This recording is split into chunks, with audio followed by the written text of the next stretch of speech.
So the journey of life is merging your two consciousnesses. Your individual consciousness, also called your ego, and your higher consciousness. Some people say the higher self, some people say the collective consciousness, some people say source. And when people say your karma, you know, people are just referring to tendencies that you have. And let's be clear, your karma can deal with positive recurring traits or negative recurring traits. Obviously, the positive ones are things you want to keep doing. So if you notice you have some positive karma, you have some good character about you in a way that when you do these things that you're already tempted to do and you keep doing them, then that's a sign that that's a part of who you are and who you should keep being. And likely if you're one of these individuals that's lived a past life, you probably did it in a past life.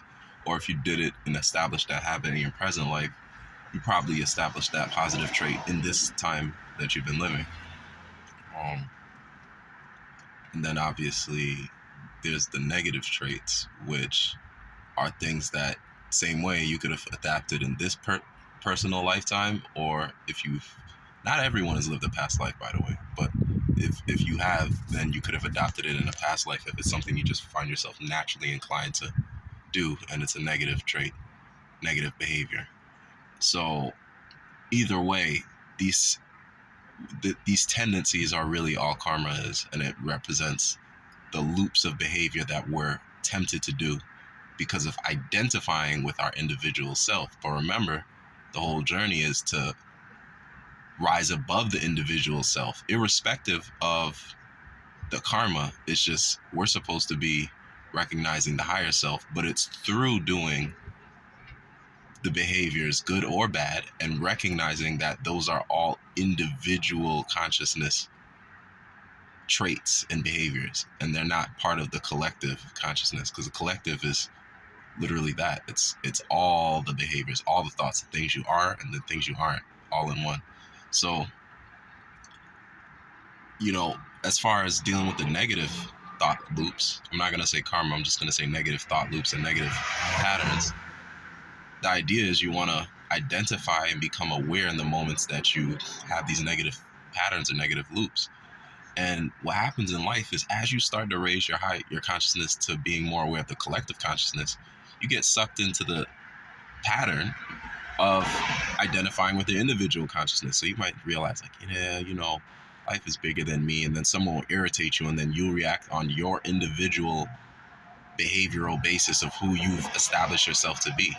And the trick is to be able to identify when that happens and then eventually rise above it to where it doesn't happen, because you can identify but when it's about to happen before it happens. But in the moment, it takes time and you got to work through it. And so you're going to keep doing the same behaviors over time. And then eventually you realize like, oh no, I don't need to do this, because that me doing that same behavior is me identifying as this same individual being. And I realize I am bigger than that. I'm taking this whole idea from a guy whose page I enjoy, and he gives this great analogy, and he says pretend, but if you really know, then it's not really pretend, it's reality. But he says, the sun is the sun, and if you were to try to say like shoot something at it like a rocket or a bullet, it would disintegrate because the sun would just burn it. It would never even get close. But let's say these rays of light from the sun moved away from the sun and then incarnated in their own individual beings, and then say like snow came on them, they would be like, hey, the snow hurts because I'm supposed to be in a warm climate, warm setting. I'm not supposed to be around this cold stuff. So in its individual self, things that wouldn't harm it in its collective self, harm it in its individual self. And that's kind of the metaphor for how we're living. And so once you can rise above it, really nothing can hurt you. But in your individual self, all things can hurt you. And so you just want to recognize how to rise above your individual self and to recognize what your individual self looks like, so that you have to recognize what it looks like so that you can rise above it into your higher self, your collective consciousness self. So this whole life, and it never ends, this whole life is about experiences so that we can recognize that and continue to rise.